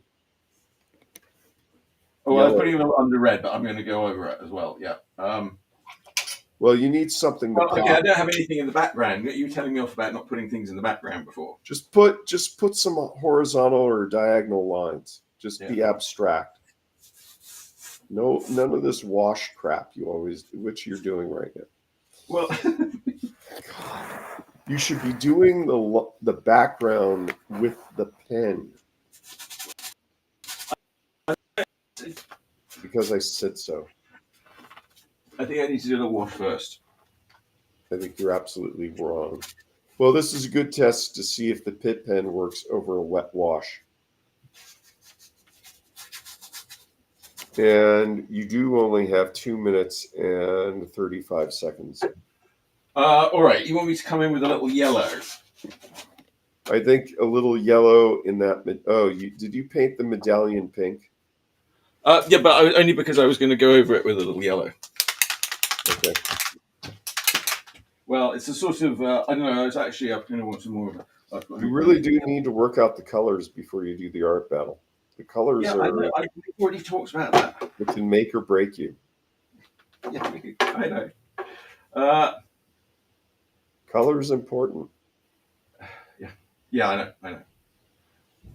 No, they teach you this in art school. Sorry. Okay, Emma is saying rubbish. No, it's stunning. She loves it. Stunning, yes, rubbish. Don't put yellow in the background. God damn it. Why not? Because you'll bring the background into the same plane as the foreground. Think like a painter. I swear to God, you do all this great drawing, you do all this great painting for all your other stuff, and then you come here and you forget everything. I don't know. Okay, you have 1 minute and 10 seconds. You don't want bright chromas in the background. I'll tell you, all right, I'll de-chroma it.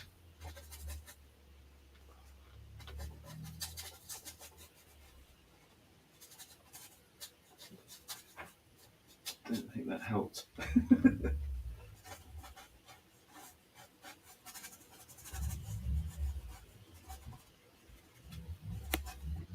The other thing is you're being a slave to this reference when you could just be cartooning this.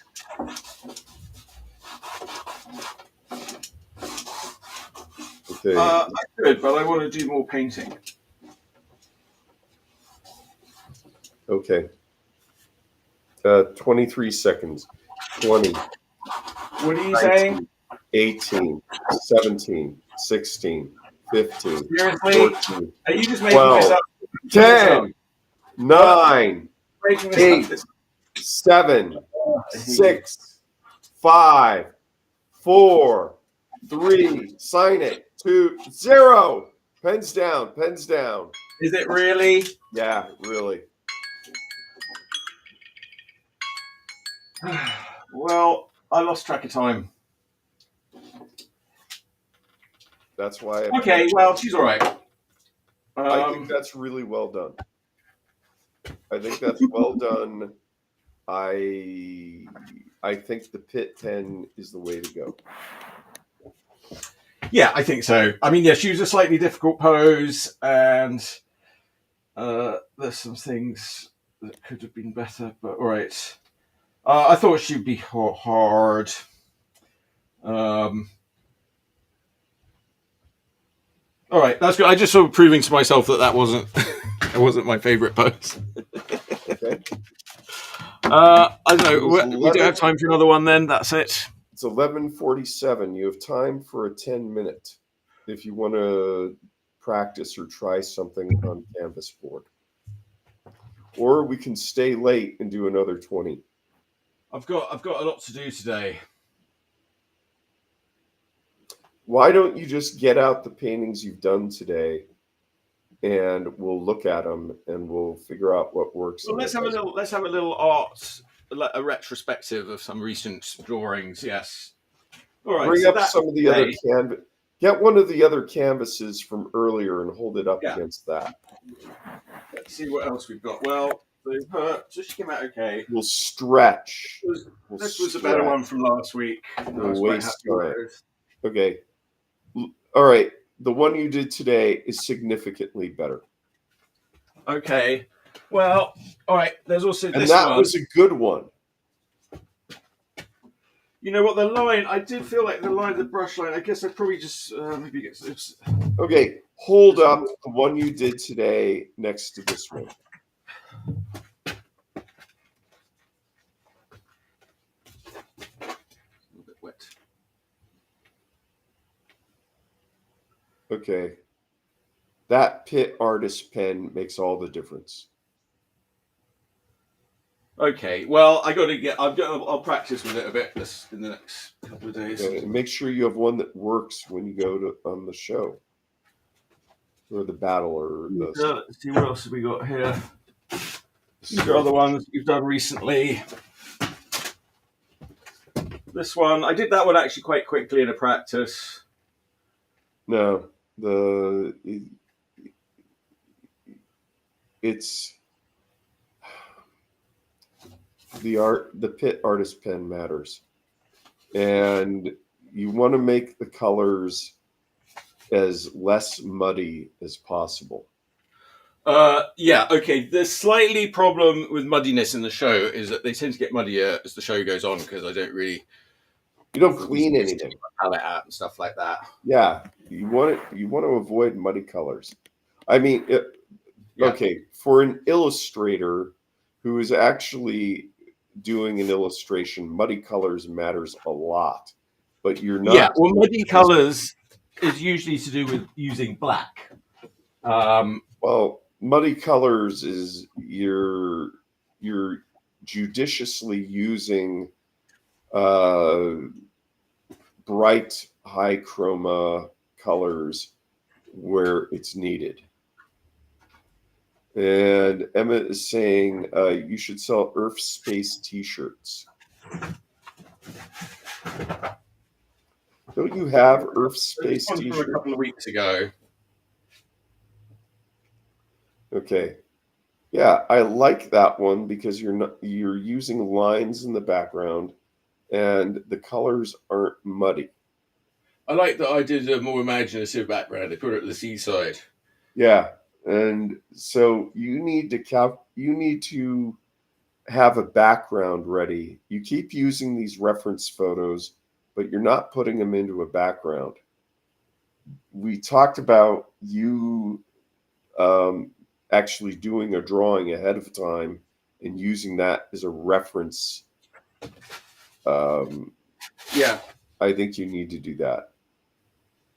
That's one I wasn't so happy with. No. The line doesn't work. Compared to the pit pen. It's tough, this art battling. Well, yeah, having a good color scheme worked out is good. I mean, yes, what I've done on the shows up till now has been very experimental. It's your destruction. I've been trying this and trying that. I'm going to hone it down. We'll see how it goes. I mean, everyone's there. They're very talented artists. I'm just going to be glad to give it a go. But yeah. And they're going to do whatever they can in terms of psychological warfare to win. So you need to be mentally prepared for this. The audience is going to be throwing drinks and lit cigarettes at you. The other artists are going to try to get inside your head. I'm getting inside their heads with this.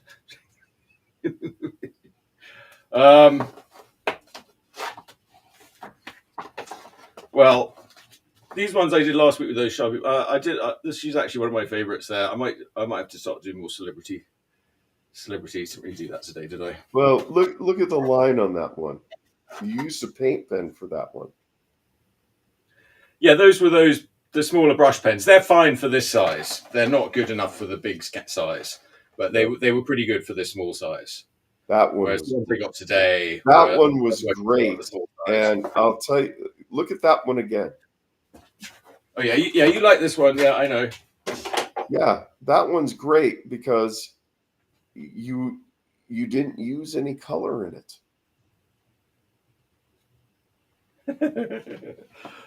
Yeah, okay, but I have to use some color. Don't go over the top on the color. The goes on, the colors get muddier because my palette and water get muddy here, and which is not going to be a problem. But also, I'm making my color choices on the fly. I'm doing all my choices on the fly.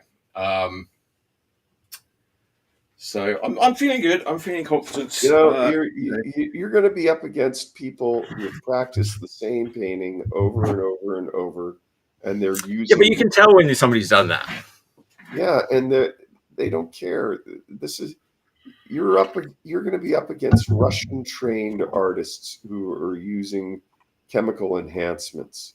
I mean, you're just some kid from the farm in England who's made his own art supplies out of twigs and mud. And these are like going to be artists with thousands of dollars behind them, just hopped up on steroids, and you have your work cut out for you. Okay, Emma's got a nice. Emma's saying I should sell Urfspace t-shirts, which is a good idea. I do have a number of t-shirts on my Redbubble store, which you can get to via my website, urfspace.com. I said that or Mr. Chuckles on Redbubble. So I should change my name to Urfspace. I don't know if I can do that. That's just what I chose early on. What are you going to do about lunch today? Well, I'm going to have a quick lunch at home, and then I'm going to be doing a tech check with Amber. Then I am going out to North Beach this afternoon to the Live Worms Gallery to see the show there put on by the curator. Who's up at Live Worms? Well, Elizabeth Ashcroft, the gallery owner there. Although she just announced that the gallery there is going to be closing, which is a bit sad. Because, the rent, like a rents issue, I guess. They just had it sort of renovated, but also she's like finding it hard. Like she's kind of an artist as well. So I don't know. That's a shame. Her husband sort of retired, like he was helping. Nice gallery. So there's some various reasons. She wrote a post on Facebook. I guess if you know her, you can check that out.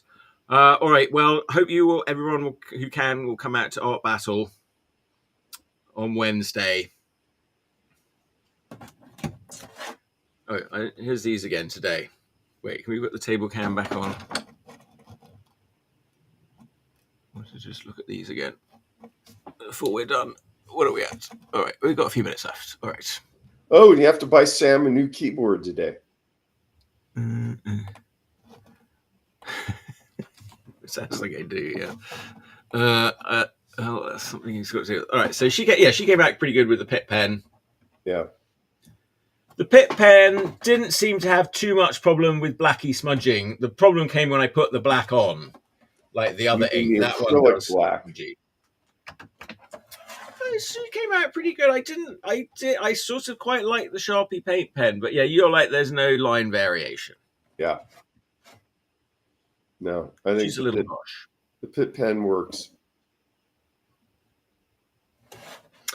And what was the other one? Oh, and then this one. This was the Sharpie brush pen, which, as well, I liked it the least. The color is not great. It's probably not that light fast.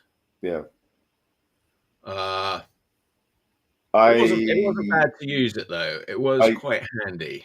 I do like the line of it, and I think it did have a more squashy sort of line. I mean, it might be good on the big canvas. I might have to do a practice with it, but the ink doesn't look as black really, and I'm a bit worried that it won't be as archival. I know that the Pitt artist pens are archival. They're like India ink, pigmented, proper quality ink. Okay, stick with the Pitt. You're never going to be happy unless it's archival. Yeah. Yeah. All right. Well, I think she's the winner today. But yeah, again, I'm sort of slightly saving my best poses for later for the show. Figure out the backgrounds. You said yourself that you liked the background in that one. You've got all this reference for the figures, but you now need reference for the background. Okay. All right. Well, I don't know if anybody's got any other comments, but otherwise I think that we're done for the show today. Good. I want breakfast. Yeah. Thanks for tuning in, everybody. Love you guys. Appreciate your support. We'll be back in. Okay, next week we've got a very special show. Obviously I'll be reporting back on Art Battle, but also got Phil Witt and Rex Hesner. Is that his name? Did I get that right? They've got a book on how to write good cartoons. Oh yeah, you posted that. So we're gonna have guests next week. Yeah, we got the proper guests. They got a proper book. It's got a foreword by Bob Mankoff, who, if you're, he was the foreword editor of the cartoon. Yeah. Holy. He's not on the show. No, he wrote the foreword to their book. No, but the fact that he wrote we're talking about he was the cartoon editor for the New Yorker. And so he saw a lot of cartoons. So he would know good writing versus bad writing. Of course, every New Yorker cartoon can have the caption replaced with "Christ, what an asshole." Yeah, I think there are a few captions that you can, the universal caption. But you've got to come up with on the show that when you have these two guys. Don't you want to interview these guys without my idiot mug on there? No, I don't know what to ask them. Oh, okay, then I'll wait. Is the book published yet? Do I need to read the book before they show up? No, they're having a launch party this week. Oh my god, when is the launch party? Oh, is that the cartoon? It's the day before. It's the day before Art Battle on Tuesday. They're having a launch party for the book. Where? In a bookshop in the Ferry Building. Oh God, I hate you. Bookshop, San Francisco Ferry Building. He sent me. Wait, I can look it up. Oh, we are the worst show ever. Okay. It's called Book Passage. Book Passage. And events. Oh, I hate you. Anyway, he's Philip Witt on Facebook. So yeah, you can look it up. We'll follow the links to the next week's show. And I've got some links in there. I think. So that'll be fun. We'll be talking to them. We'll learn a bit. Yeah, we'll talk moving. Maybe we'll do some like cartoons or something. We'll take it. whatever happened with Art Battle, either of us be done with art. You're saying it's Philip Webb? Witte, Witte.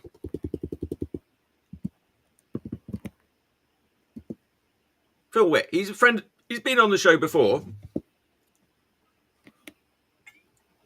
But that was back when we were sort of doing more of a guest show. I guess he didn't realize we changed the format. But I thought, well, he's a friend and he's got a book out. So I block out everything from this show. Yeah. I usually forget. Oh, I remember these. But where is it?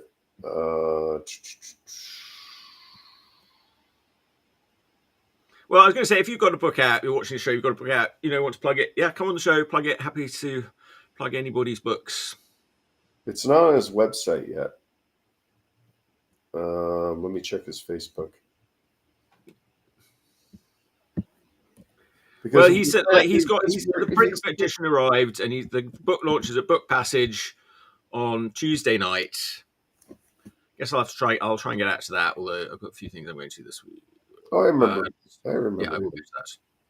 But okay, funny stuff. How great cartoonists make great cartoons, and it's written with Rex Hessner. And, all right. Yeah, Rex Hessner. I was right. Yeah, and. I'm trying to find.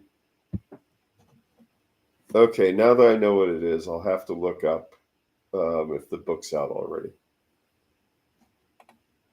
And this means I'm probably going to have to drive up to San Francisco. I hate you. Well, you want to go along together? Oh God. You can pick me up, and I know I can bring my. Well, let's talk about this in a minute. All right, hang on. Yeah, I'm going to end the show now. End the show. Bye, kids. Yes. Where's the theme tune? Wait, I got to find the theme tune. Tina said, "Good going, Chuck." Yeah. All right, I'm putting the theme tune on. Bye, everybody. See you next week. Bye, kids. Song for Chuck Whelan Showy.